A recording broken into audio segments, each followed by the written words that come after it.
choisi de suivre Jésus-Christ. En mon cœur, j'ai choisi de suivre Jésus-Christ. Oui, pour toujours. Oui, pour toujours. Mes chers amis, bonjour.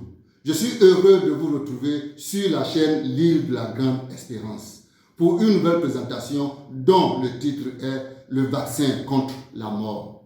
Prions. Seigneur Dieu, je te prie de visiter tes enfants qui sont malades et qui n'ont pas de moyens pour se soigner, afin que par tes touchés, ils puissent être guéris au nom de Jésus-Christ. Amen. Chaque jour, des milliers de personnes meurent dans le monde entier. Les causes de la mort sont multiples et variables. Tout le monde a peur de la mort, les riches comme les pauvres.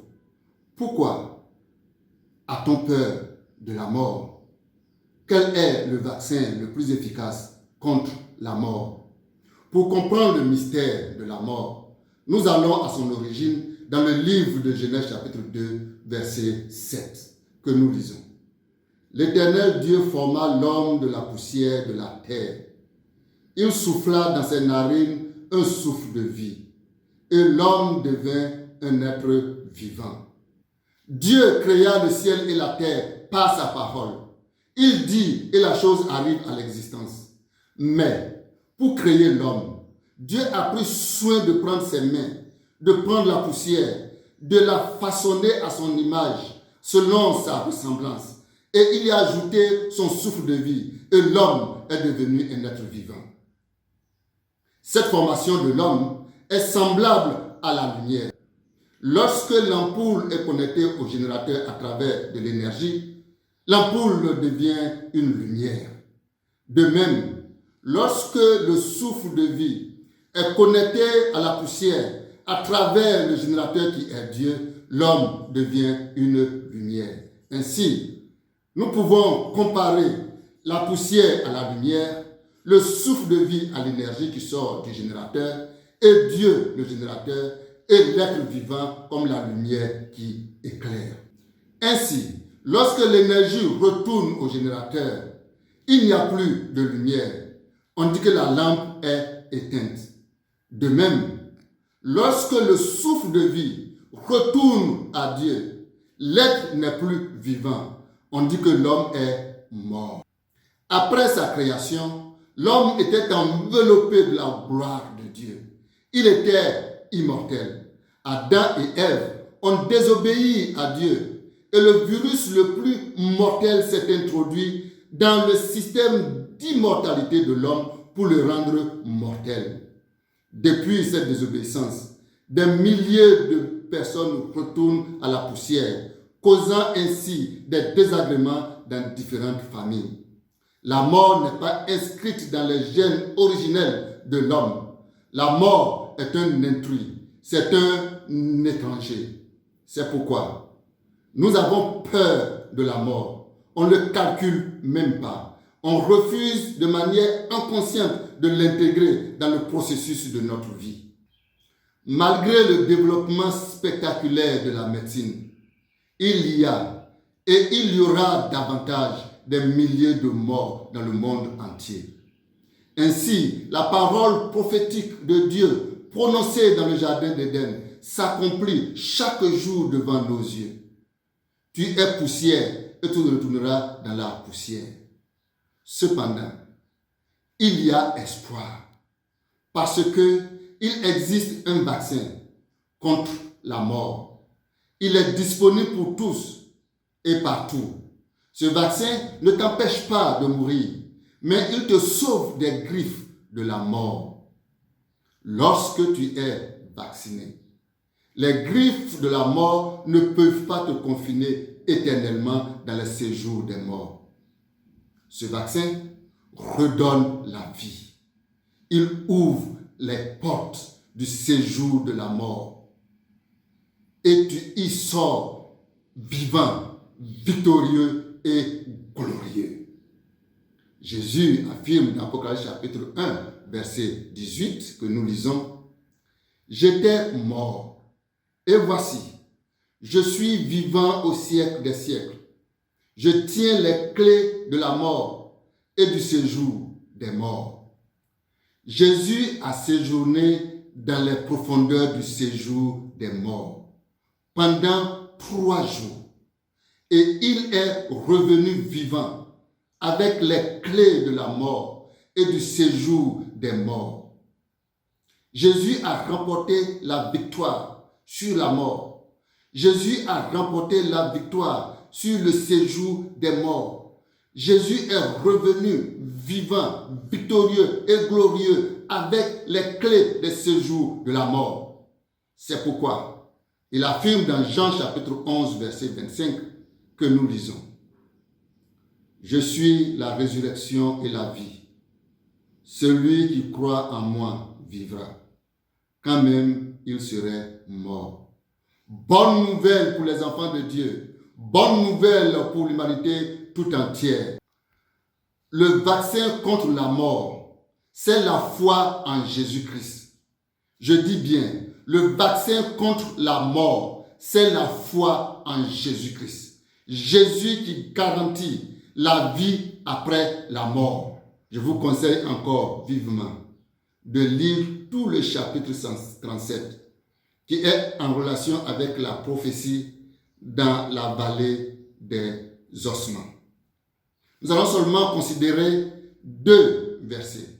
Le premier se trouve au verset 5 que je lis. Ainsi parle le Seigneur, l'Éternel, à ses eaux. Voici, je vais faire entrer en vous un esprit et vous vivrez. Oh mon cher ami, ceci est la plus magnifique, la plus belle promesse que j'apprécie dans ma vie parce qu'elle me donne l'assurance d'une nouvelle vie. Le verset 7 donne beaucoup plus de précision sur ce que Dieu va faire pour notre résurrection.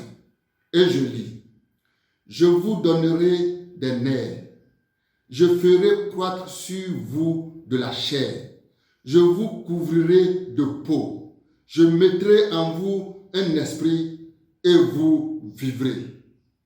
Eh oui, même mort, transformé en poussière, Dieu nous promet qu'il va faire vivre les nerfs. Sur ces nerfs, il va faire croître la chair. Et sur ces chairs, il va mettre la peau. Et après cela, il va souffler dans les narines. Et nous allons revivre. Tu vas revivre, mon frère. Et tous ceux qui ont été vaccinés par le vaccin de la foi, ils vont revivre, sortir vivants, réconciliés avec Dieu. Ces versets 5 et 6 nous rappellent le pouvoir et le caractère créateur de notre Dieu et nous ramènent dans le jardin d'Éden lors de la formation de l'homme. Comme vous le savez, Dieu a pris de la poussière, il a soufflé dans les narines de l'homme et il est devenu un être vivant. De même, à la résurrection, Dieu fera le même miracle. Quand est-ce que ce miracle de la résurrection se produira-t-il? L'apôtre Paul, inspiré par Dieu, écrit dans le livre de 1 Thessaloniciens chapitre 4, le verset 16 que nous lisons. Car le Seigneur lui-même a un signal donné à la voix d'un archange et au son de la trompette, descendra du ciel, et les morts en Christ ressusciteront premièrement. Aujourd'hui, je ne fais que vous annoncer de bonnes nouvelles. Lorsque le Seigneur Jésus-Christ descendra du ciel, à un moment donné, il donnera le signal à l'archange. L'archange qui est un envoyé spécial de Dieu pour sonner la trompette. Et lorsque l'archange sonnera de la trompette, le son de cette trompette traversera le firmament. Et ce son pénétrera dans la terre, là où sont couchés les enfants de Dieu. Tous ceux qui ont la foi de Jésus-Christ. Tous ceux qui ont été vaccinés par ce vaccin de la foi de Jésus-Christ. Tous, l'Esprit de Dieu entrera en eux et ils vont sortir des tombeaux, ils vont sortir des eaux, ils vont sortir des montagnes, là où ils ont été enterrés, bouffés par la terre. Ils sortiront glorieux, victorieux sur la mort. C'est pourquoi l'apôtre Paul s'écrie encore en disant: ô mort, où est ta victoire? Toi et moi, nous aurons la victoire sur la mort. Nous aurons la victoire sur le pouvoir et la puissance de la mort. Nous sortirons des tombeaux. Parce que Daniel, dans sa vision, au chapitre 12, verset 2, déclare: plusieurs de ceux qui dorment dans la poussière de la terre se réveilleront. Notre mort est un sommeil.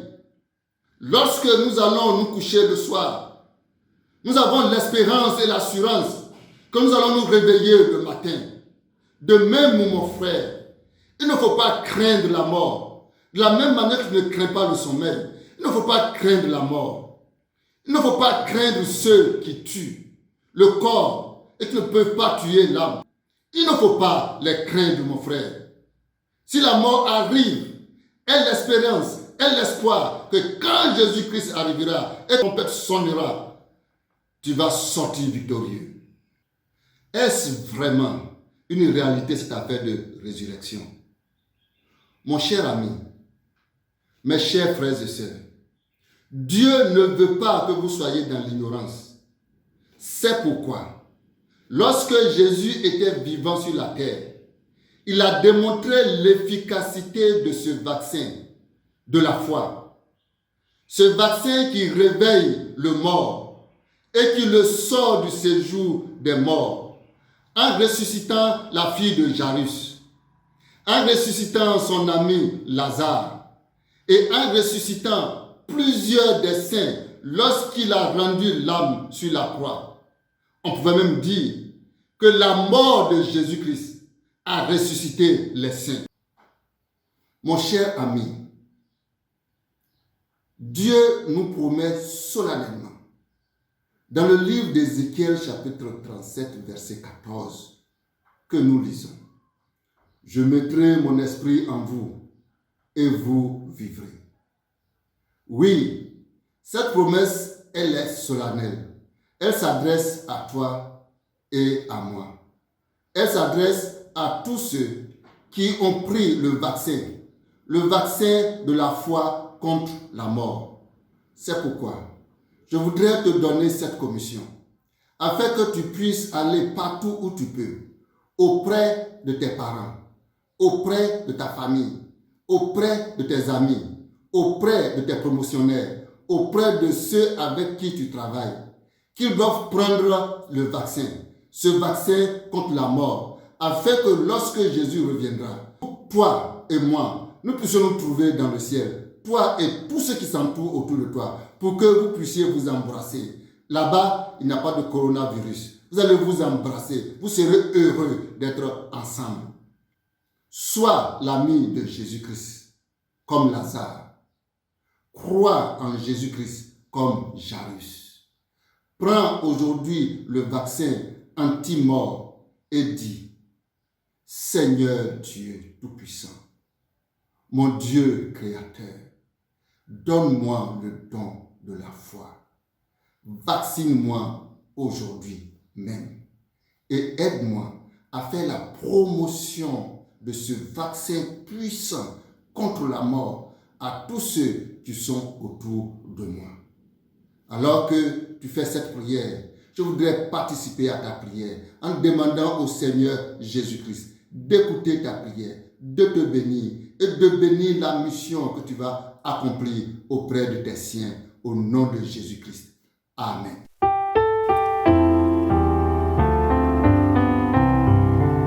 En mon cœur, j'ai choisi de suivre Jésus-Christ. En mon cœur, j'ai choisi de suivre Jésus-Christ. En mon cœur, j'ai choisi de suivre Jésus-Christ. Oui, pour toujours. Oui, pour